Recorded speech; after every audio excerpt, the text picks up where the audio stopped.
Welcome to Vermonters in Business, where we highlight some of the very best business leaders in our state and the amazing things they're doing in their communities.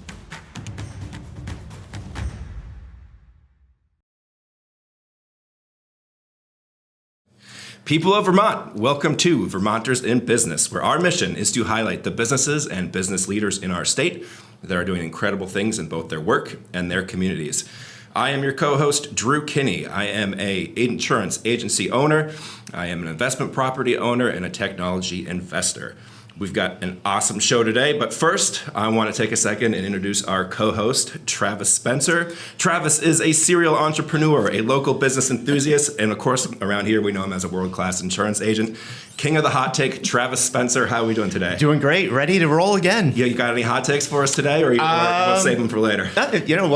We don't know when this will be aired, but it's fall, so there's a little chill in the air, so you got to get the long sleeves on. Yep. Travis has got his winter coat on already.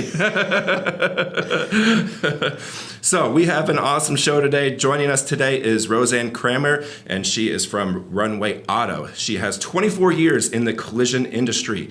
That's a lot of time and experience, and that is awesome. And it's a valuable asset for us on the insurance end of things, and on when we have somebody with a lot of experience in the industry that can really help guide customers. Her husband Joe bought the Runway Auto in 2014. That was when you first moved back to Vermont. Moved to Vermont for the first time. Yeah. I'm not originally from Vermont. Right. I grew up in Indiana and kept moving west until I hit California. And finding Runway Auto to buy brought us to Vermont. That's awesome. Yeah. And you were a Hoosier? Yes. Yeah, originally. That's awesome. Yep. Catch a lot of basketball down there, or what? I'm not a sports person. Yeah, that's okay. So no. Travis and I probably are enough sports people for everybody in the room. So. And one of the cool things that you mentioned that you've done so far, kind of in your careers, you've donated a few vehicles to deserving men and women in Vermont, which is just awesome. And then, of course, with COVID and everything that was going on, it was tough for everybody in every industry. So anytime, not only does your business survive, but you can keep everybody on your team kind of employed, and everyone keeps kind of cruising along. That's an amazing accomplishment. But so Rosann, one of the first things that we do on the show is we have what we call the Vermont Hot Seat questions, and it just gives everybody a little feeling, a little understanding of you as a new Vermonter from 2014 and some of the preferences that you have for our state. So are you ready for the Vermonter Hot Seat questions? I'll take them. Yep. Pancakes or waffles? What are you having with your Vermont maple syrup? Pancakes. All right. That's catching up. Yep. Waffles had a big lead up front. Yep. Well, if I had a waffle maker, I would live on waffles. So I am terrified to get one. Yep. So it's pancakes, sausage, and maple syrup. I love it. And a perfect day for you, is it a winter day at the mountain or a summer day at the lake? Summer day. All right. All day long. Yep. And now it's your birthday dinner in the state. Where are you going to go out to eat? The last place we went on my birthday was Hen of the Woods, and I'm not sure if they're open anymore. My other favorite is Lunix on Church Street. Yeah. No, they're still so far anyway, as far as I know. Yeah. Both are excellent. After COVID, I haven't been down there as much as before COVID. Yeah. It changed all of our habits. They actually recently opened like a little bakery spin-off too over in Shelburne, which is very good. Oh, cool. Yeah, it's a French name, so I'm not going to try to say. I think it's like LaMarche, I think is what it is. But somewhere they're like kicking themselves because I just butchered their name. But it's really good. You should try it, Shelburne Road. Apologies for our viewers in Quebec. Yes. And then what is your creamy order and from where? Maple at Palmer's in Jericho on 15. That one's got a pretty good lead going right now. Yep, yeah. It's well known. I just bought a bunch of maple syrup there yesterday to send back to Indiana. Oh, that's awesome. Yeah. Yep. Always good to send it back home. Yeah. Yes. Yep. What's the shipping like on that? My husband's taking it on his way hunting out west. So it's getting personally delivered this time. That is better. Yep. Save on shipping cost and twofer. That's great. So that's kind of the Vermont Hot Seat questions. So from here, I'll transition over to Travis. Thank you, Drew. Get rolling on the business side. Appreciate it. And thank you again, Rosann, for joining us today. First, let's just start with who's Runway Auto? What do you guys do? So we're a collision repair center, which basically means when you get in an accident with your car, van, or truck, we are going to fix it. And our goal is to not only take care of the vehicle, but also take care of the vehicle owner. Yeah. Most people, it's 7 to 11 years between accidents, if things are going well. We do have some repeat customers that are with us multiple times a year. I love that stat, though. That's fascinating. Yeah. But it's a new thing. When you get in an accident, it's very stressful, no matter how minimal it is, and understanding all the things. So our goal is to not only, obviously, we fix the vehicle, put it in pre-accident condition and make sure it's safe to drive. But we also want to take care of the customer, make sure that they're comfortable with the process, even when it's horrible and we're waiting on parts or something like that, that they at least understand what's going on and why it is. And how many employees do you have? Currently, we have 6 full-time employees. Between autobody technicians, fixing the cars, painting the cars as our refinish technician. We have a parts manager, and he's crucial because parts are very difficult. They always are, but they're even more so currently. Right. And his background, he used to be a collision center owner and an auto body technician. Okay. So with his history, it's really good to have that background. A lot of shops put someone in that understands computers because you're ordering a lot online, but really don't understand cars. Right. And so it's crucial to have a good parts person. Okay. And we were talking about COVID. We talked about some supply chain stuff off the air here. Are things getting better? And what type of time frame are you seeing right now? So it's completely up and down because you never know which make or model or part is going to be an issue. And it runs the gamut. Of late, the couple things that we've had, we had a Volkswagen Atlas that was in. The insurance company wrote an estimate of about $1,800. It was over $12,000. Wow. And one of the pieces is the wiring harness in the front bumper. She had hit a deer.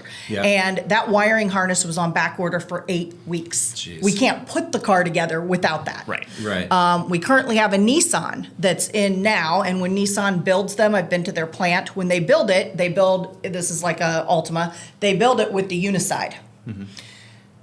They don't sell the Uniside. They sell a quarter panel that has part of the rocker, and they sell the hinge pillar, which is at the front with part of the rocker. Those two pieces do not meet. They do not sell the rocker. Jeez. So we had to fabricate a piece of metal that is about 1 inch to 1.5 inches. I don't remember the exact dimensions to fit between the two pieces that do not meet in the car. Wow. So that is one of the challenges besides the parts delays and even getting those two pieces. Right. And we're talking about technology, and this is a good lead-in with getting parts. We had a Jason Dillon, a Toyota salesman, in here recently for an interview, and we're just talking about the cost of a vehicle and the safety and the technology now.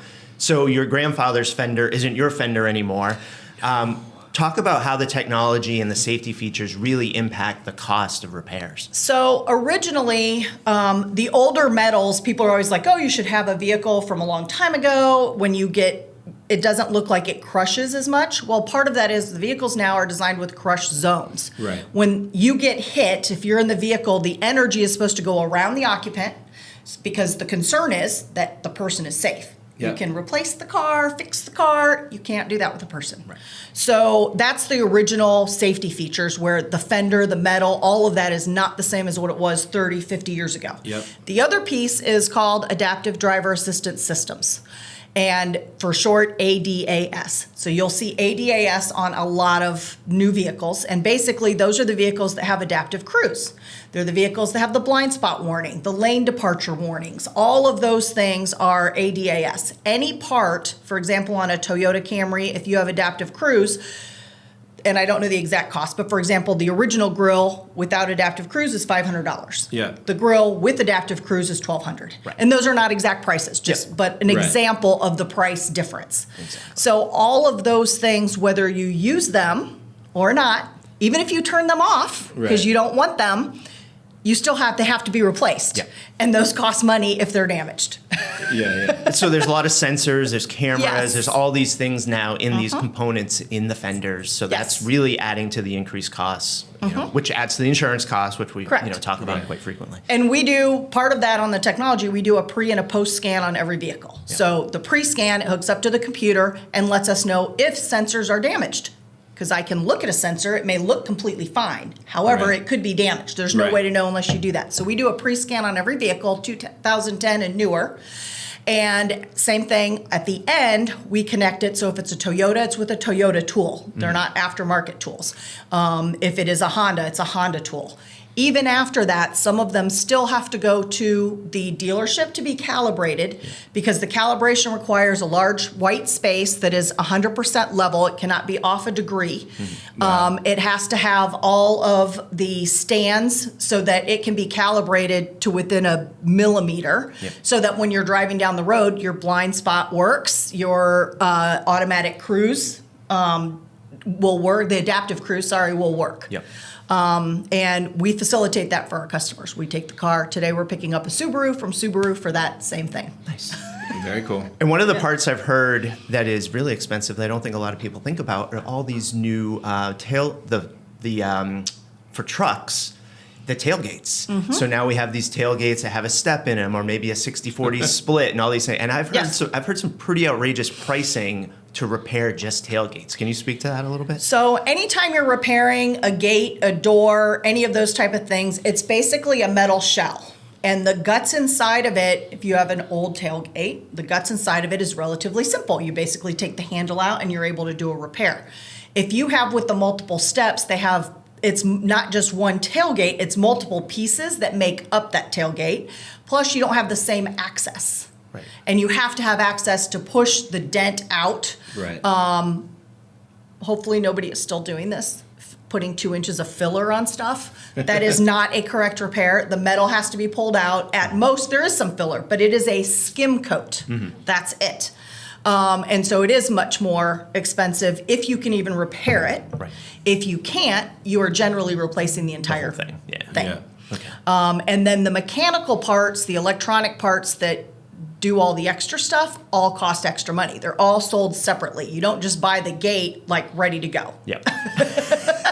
So definitely, again, added costs and which is why we're seeing things increase. Yep. One of the things we talked about before prior to you coming in, and we're dealing with a lot now, is because of the time frame for repairs, the importance of having rental car coverage.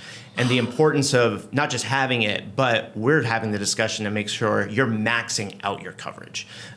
You're getting as much as you can because it's taking so long, because rental car costs are up. What are you seeing with customers when they come in regards to rental car? So I'm terrified when someone comes in and doesn't have rental car. Right. Because until we do disassembly, like they'll say, how long is this going to take? Well, on the original estimate, it might be 8 business days. However, once you do disassembly, you find out if there's any hidden damage. And cars aren't like Legos. You can't take them apart and put them back together. Yeah. So things break. Right. Coming off. Any of the chrome moldings are generally going to crease coming off. It's not like the black rubber ones where there's some give. So those all have to be replaced. And it's a matter of if they're even available in a timely fashion. So if they don't have rental car coverage, there's no way to know how long the repair is going to be. It's hard for them to plan, and it's expensive. You can't get into a rental for pretty much less than $50 a day right now. Yeah. Maximizing rental coverage. And people think if they have full coverage, they have rental car coverage. They do not. Okay, It is yeah. a separate line item. Yep. And you'll know better, but it's usually only a few dollars a month for Right. rental car coverage. And I tell people to maximize it. And depending on the insurance company, all of them are different. But some of them, if you have $75 a day for 30 days, you can get into a lower priced rental because they'll look at the maximum dollar amount. Yep. You can get into a lower one and stretch that out to say 45 days or 50 days if you need to. Yeah.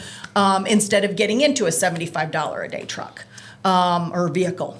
And so we really stress anytime someone comes in, I tell them if you have an agent, you need to talk to them and get rental car coverage. Separately, because that's when you know that your insurance is paying off, is when you need it. Yep. And if you don't have an agent, you really need one. Buying insurance online, you don't have anyone to guide you that's asking you the questions, is this something you need? Most Right. people can't function without a vehicle. I know a lot of people work from home, but if you have kids, they have activities, they have football, they have hockey, all the stuff that they're doing, you need a car. Even people with multiple vehicles, because we'll get sometimes, we have 2 vehicles, we don't need it. Until you've been without one vehicle, you realize quickly, I really need that second vehicle. So to your point, it's very valid, and it is very inexpensive, and all it takes is one accident for it to pay for itself. Really. Oh, yes. Yeah. Yeah, I mean, $50 a day. We have had earlier this year, we had a Mazda. He paid for rental out of pocket for 5 months. Wow. Yeah, and the challenge too that we even see on our side is that $50 a day is actually the max that most companies even offer. Mm-hmm. There's not even offering that we could sell above that right now. Right. Yeah. And to adjust and for companies to roll something out like that out, it's got to go through the state's whole process through the insurance commissioner and all that, which takes a year. Yes. So it's almost like we used to think $50 a day could get you in just about anything, and now it's like you said, you barely can get into a normal car, to fill the need, and that's a shortened time frame. So it's been a real challenge to deal with, rentals right now. Yes. And the other thing people don't think, when people call and they ask, the first thing I ask is your vehicle, they ask about scheduling or estimate and all that. Is your vehicle safe to drive? Drivable and safe to drive are two completely different things. Yeah. If your doors do not open and close, it's not safe to drive. Right. If your lights are not all functioning, all of those things, if that is not the case, or your bumper's half hanging off the car, those are not safe to drive. Right. And if you're the claimant, you are entitled to be in a vehicle for as long as it takes to get your vehicle fixed. And right now, it's been like this in Chittenden County for almost a year and a half. Everybody is booked out months. Yeah. To pivot off from the parts and stuff, but more talk about demand for repair folks. We talked to a lot of tradespeople. They're all in trouble looking for folks. I talked to a glass guy the other day. They can't find people to install auto glass. We've really shifted away from people doing stuff with their hands.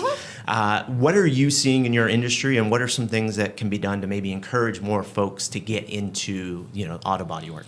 So with all the trades, this is a 30-year trend, going back to the 90s, where parents and high schools push for 4-year college. I have my degree. I got Six Sigma certified. I have an MBA. I am 100% for education. I am also 100% for return on investment. And to me, I had to put myself through college, but I could do that in the 90s. It's not even possible now. Right. So when I graduated, I didn't have any debt. But you can't do that now.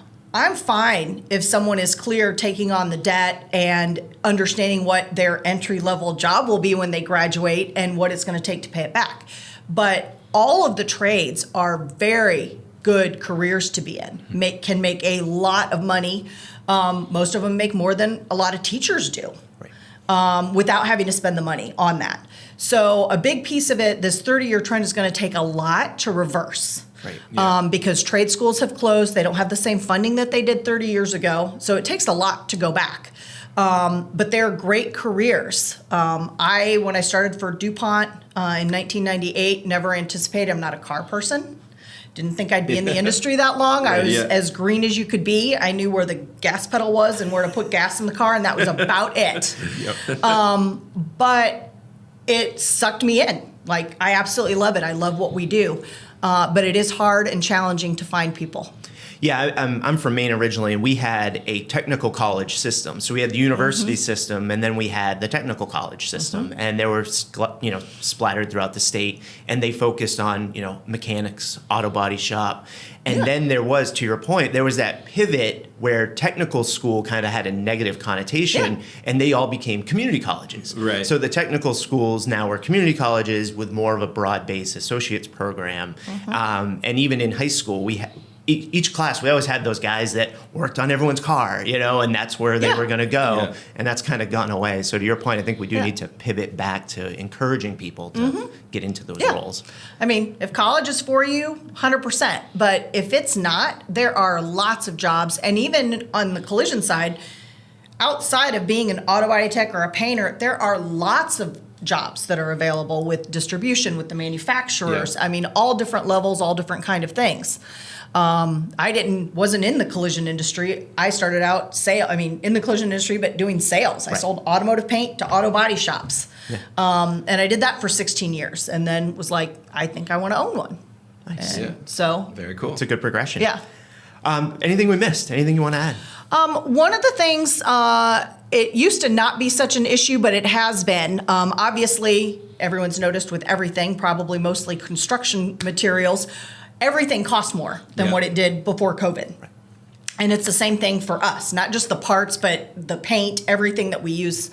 And insurance companies have slowly started to raise their quote unquote rates, but they are not up to the levels that they need to be. One of the things that I have been bringing to attention to more and more customers, I've always known about it, but it used to not be such an issue, is if they are not, it's the insurance company's job to pay to put the vehicle in pre-accident condition. Correct. And if the customer has an issue with that, there is a place for them to go. Vermont has, it's called the Vermont Department of Financial Regulation. Yep. They can go there, and once they're in there, there's a place that says file a claim, and they can file a claim against the insurance company. Doesn't mean it'll automatically get paid for, but it will be investigated. And I have talked to them, and one customer I worked with, they were a claimant. Someone behind a desk said the vehicle was safe to drive. You could not open or close either door on the right side. And they said that they weren't paying for the rental. Wow. And I was like, I don't understand how you think this vehicle was safe to Right, drive. right. So I worked with the customer. They did file a claim. They did end up getting reimbursed by the insurance company for the full rental over the months that they were without a vehicle. Yeah. So it doesn't always happen that Right. way, No. but it is a place for them to go. Nice. Because frankly, if someone else hits you and it's not your fault, you really shouldn't be out of pocket. Right. You should be taken care of. Exactly. Anything else you want to add, Drew? No, I mean, I think I'm, like I said earlier, I'm very impressed with 24 years kind of in the industry. If you were to break out your crystal ball, where do you think things are kind of headed for the collision industry? It's hard to say because of the technology. Yeah. Technology is always changing, but as we've seen in the last several years, it's like on speed now, Yeah. how fast things are Yeah. changing. I think the biggest thing is around the scanning. Those aspects of it, and making sure that the vehicle is in pre-accident condition, so that when you do put on your brakes or you have your cruise control set and it's supposed to slow down, that Right. it actually does. And that needs to be, I don't know that all shops do that. I know that we do on every single vehicle, and that's key. Because that's the way that you know that you did everything right. Like if something's not connected correctly, or Right. all of those kind of things, to make sure that it's a correct repair in pre-accident condition. Sometimes better than pre-accident condition. Yeah.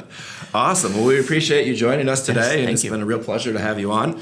This has been another episode of Vermonters in Business. So if you happen to know somebody that's doing outstanding work in their community and at their career, please send them our way. We'd love to host them on the show. And a huge thank you to our sponsor, Cooperative Insurance Companies, for helping us put this on. It means a lot to get people in Vermont and our state. They're doing great work and help get the word out. So That's my personal insurance company. yeah, there you go.